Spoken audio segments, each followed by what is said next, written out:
is near and dear to my heart, and that is diversity, equity, and inclusion. And we're talking about that specifically in team building. So if you are building diverse teams or going out in diverse communities, or if you are in network marketing or direct sales specifically, stay tuned. You will not want to miss this.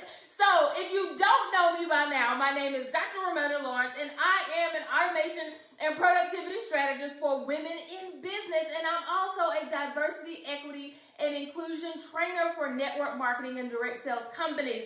And so the diversity, equity, and inclusion is a topic that is often just kind of overlooked or swept under the rug in network marketing and direct sales. And I really am different from those other trainers because I am not afraid to talk about things, and that is what we are doing today. So I am excited to really just start this conversation and to let you know some things about diversity, equity, and inclusion, and how you can look at some of these principles and topics as you are building your teams. I'm going to tell you a little bit about it, and then a little bit about privilege, which you often don't think about when you're building teams or in network marketing and direct sales. And so firstly, it's my philosophy that we call people in versus calling them out. So this is not something to just call people out and have them, upset. I don't understand often why the word diversity, equity, and inclusion just causes such an uproar, right? We have got to be open to conversations. We have got to call each other in instead of calling each other out so that we can make progress in this issue, especially when we're going out into diverse teams and in diverse communities. So let's start to talk about it in a way that is open and inviting to everybody. So here's the thing. It does not mean that you won't be uncomfortable. That's not my goal here. This might make you uncomfortable, but that's a good thing. That's what I want to happen, because I want you to go out and make a change in how you are building your team and how you're building in diverse communities. And so let's talk about diversity first.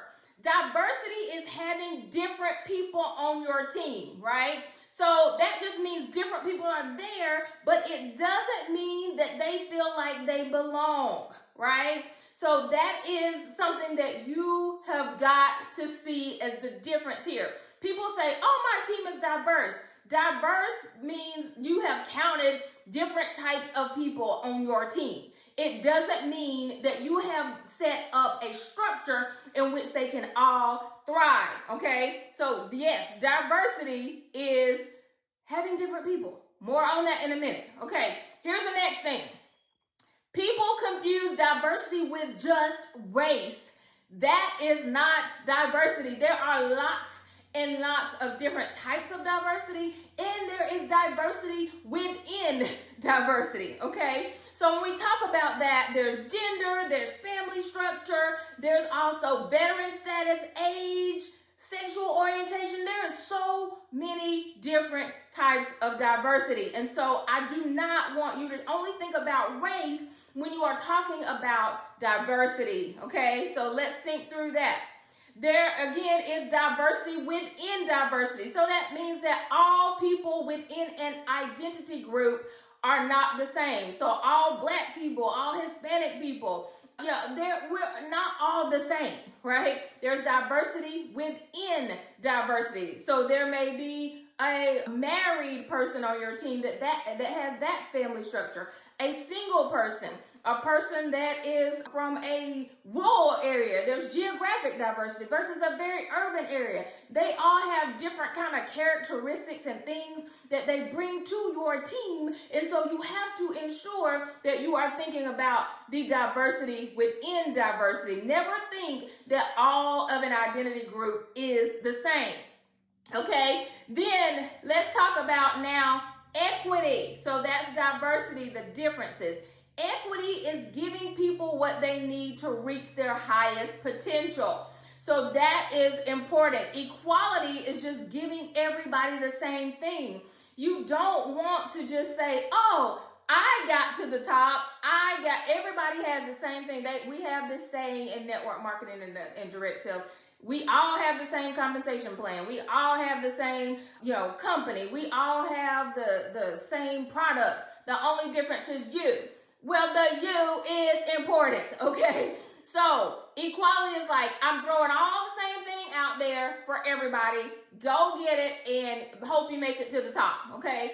Equity is, what do we need that is going to ensure that you get to the top? It may be different than what somebody else needs, and that's okay, okay? Now, if somebody else needs a little bit more, then we gotta quit complaining about that on our teams, okay? Let's think about this. So the next thing is inclusion. Inclusion is setting up the resources and structures so that everyone feels like they belong.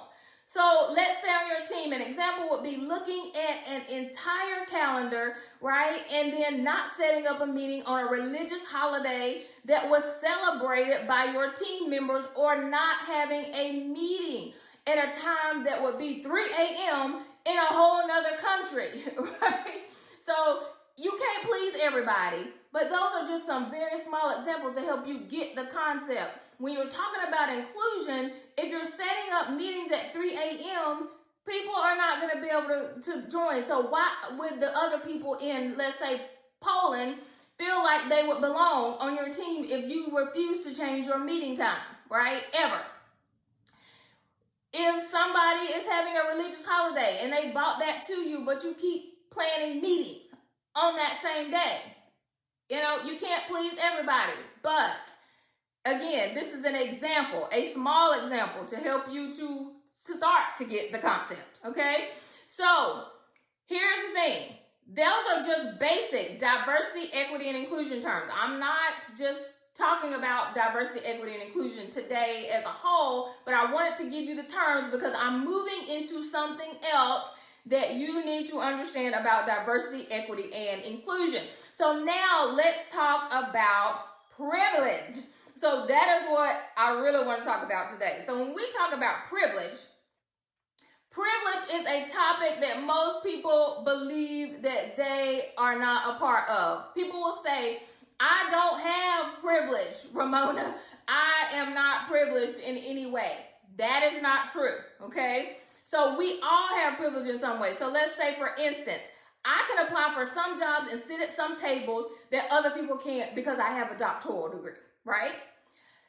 I have always known my parents, both of them, my mother and my father. They are still married today after 45 years, right? They live 10 minutes from me.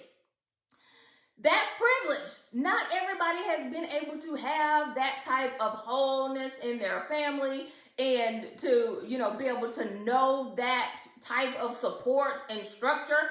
So I count that as a privilege, right? So all of those things are privilege for me, and they're privilege for many people. Let me tell you another thing that's privilege. Walking on my own 2 feet, that is privilege.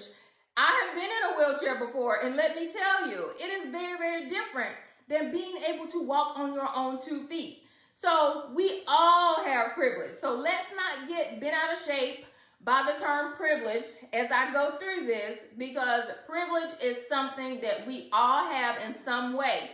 You may not have privilege regarding your race and ethnicity, but you may have gender privilege. You may not have privilege based on your education. You may have privilege based on your family structure. You have some sort of privilege, okay? So let's think about this as you are building your team in your network marketing business. So privilege just means that there's a benefit or advantage that a person has, okay? That's it. That's what it means. So how in the world does this relate to network marketing, Raymona? Okay, so let's talk about it. We have to be able to recognize our own privilege, right? When we go out into diverse communities and we build diverse teams. Here's some questions. Now, I want you to answer these questions, and these questions will let you know if you have some points of privilege on your network marketing team or within the communities that you go out into. So just say yes in your mind or no when you hear these statements. Yes or no, okay? 1, I can look at the top level of management in my company or organization and see people more than a token few. I'm talking about leaders at the top of your company who belong to your identity group. Yes or no, okay? 2, I can count on my upline to include me in business-related conversations in some meaningful way. Yes or no? 3, I can go to a meeting and assume that the people there will have common things that unite us, okay? So that might be a presentation, that might be a team meeting, any type of meeting. 4, I can speak up on my team and not worry that others will attribute what I said to my identity category. That means like, this is how all Hispanic people think, okay? If you can speak up and people won't say that this is how all certain group that you identify with think, then say, yes, I can do that, okay? 5, I can trust my behavior will be viewed as only my own and not representing a wider group. So for example, I get upset in a meeting and it's not, you're the angry black woman and this is how black people act, right? Okay. I can trust that my behavior will be viewed as only my own and not representing a wider group. Number 6, I can mention my family responsibilities without being perceived as a less valuable contributor. So the example of this would be if it's a single mom who has less family support resources than others on their team. Are they being viewed as less of a person that is attributing than someone else? Number 7, I can feel comfortable being myself, showing my personality, or, here's an example. I don't have to code switch or be different in front of other people on my team, okay? Can you do that, yes or no? I am never asked to speak for all people of my identity group, okay? Yes or no? So, if you said yes to a few of these, then you might have benefits and advantages that others might not have on your team. Here's the thing about this, though. We are now recognizing privilege, right? We are not being convicted by it or feeling bad that we have privilege. We all have it. Here's the thing you do with privilege, though. You take it and you help somebody else with it. You recognize it and you use it to help someone else.